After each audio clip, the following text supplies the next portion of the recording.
Good morning.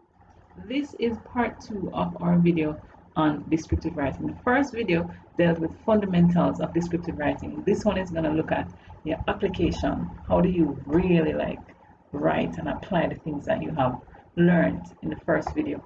So descriptive writing definition.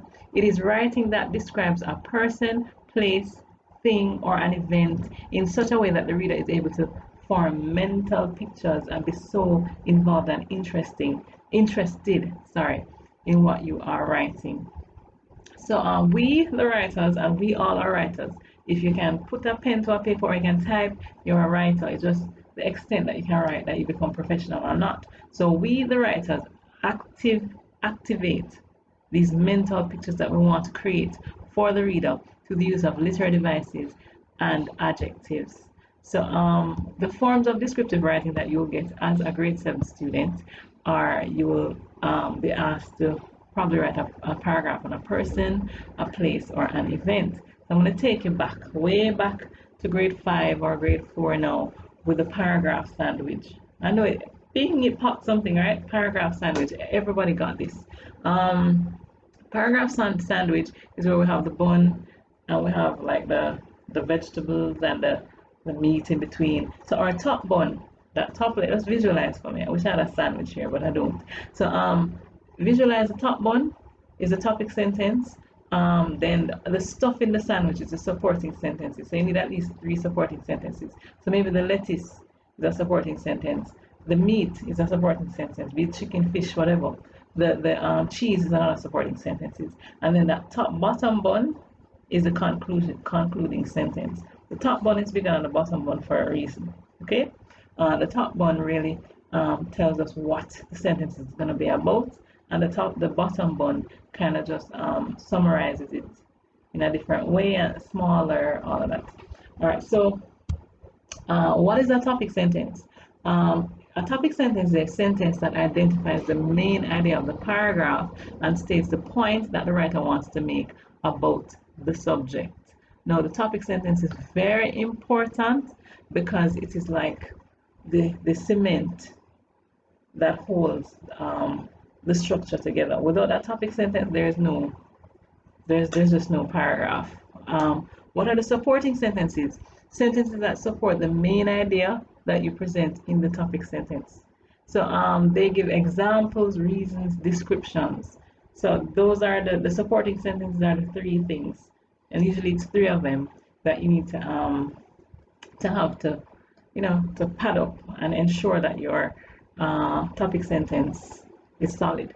What is the concluding sentence? It summarizes the point that you made in the topic sentence. So for my grade 7s, I had a picture of a bow, a big red bow, and I asked them, what did this big red bow mean? And they were able to say, it ties everything up. So that's what the concluding sentence is, ties everything up, literally. So let's go through what you need for a person. So a person, this paragraph can either give a physical description of a person or a psychological description of a person.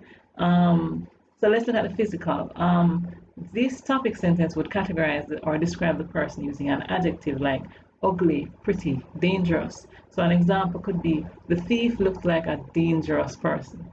And then of course our supporting sentences will be details about the person's physical, the thief's physical, what he looks like, to support. So you should have at least 3 descriptions that support the idea that this thief looks like a dangerous person.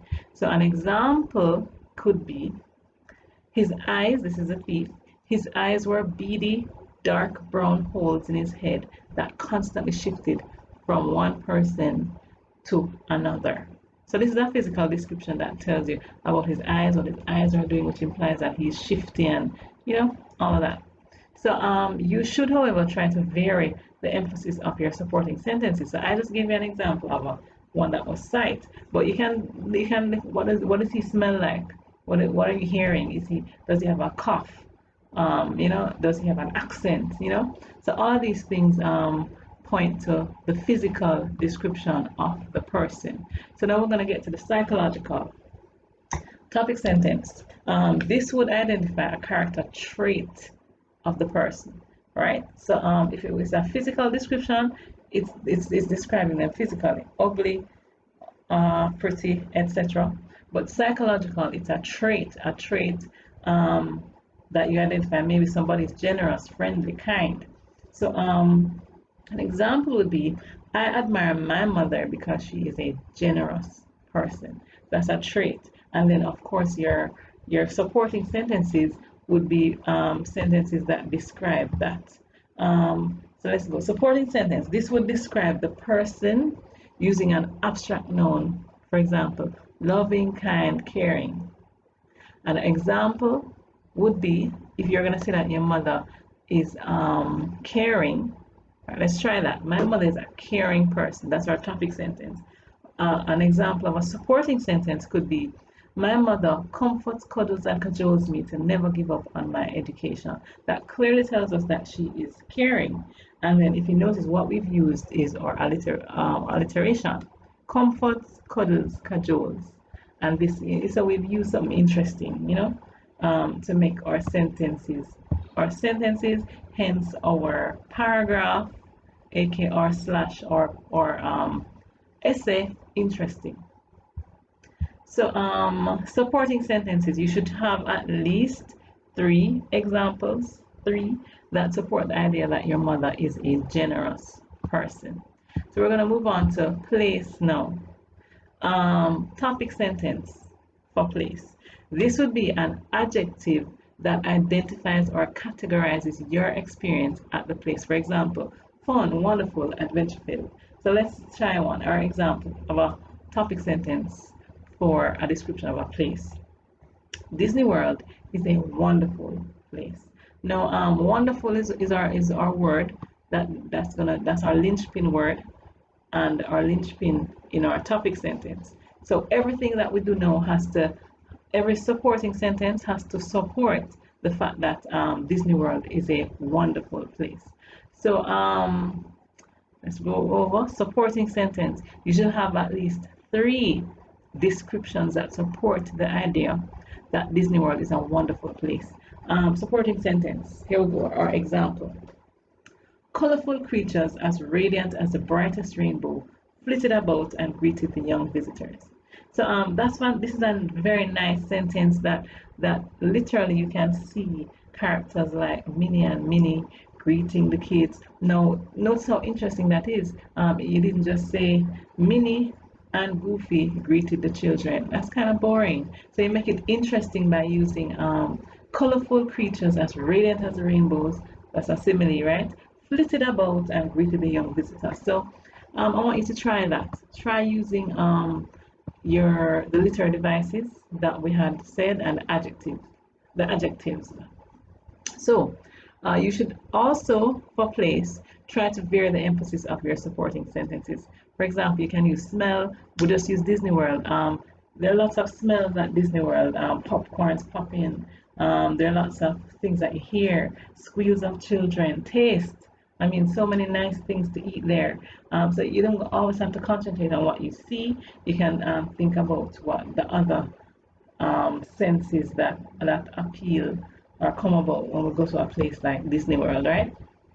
So event. Finally, event. The topic sentence for an event could be. All right, we're going too fast. The topic sentence for event. This would categorize or describe the event using an adjective. For example, the Jerk Festival in Portland was spectacular, right?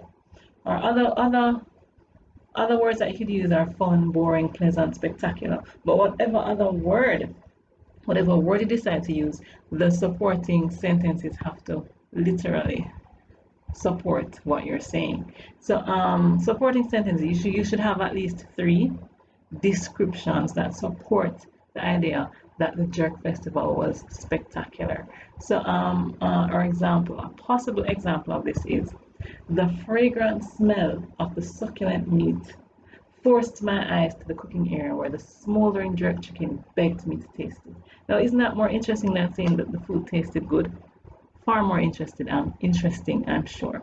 So I want you to try it. Now, the device that we've used here is a personification. Food can beg you to taste it.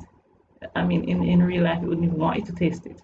But it tells you how much the food tasted, smelled so good that you just felt like you had to eat it. So we've come to the end of this video. Please note that this video is for grade 7 students, but it is a great recap for 8, 9, 10, going up 11. So I hope it is helpful. Have a great rest of the day.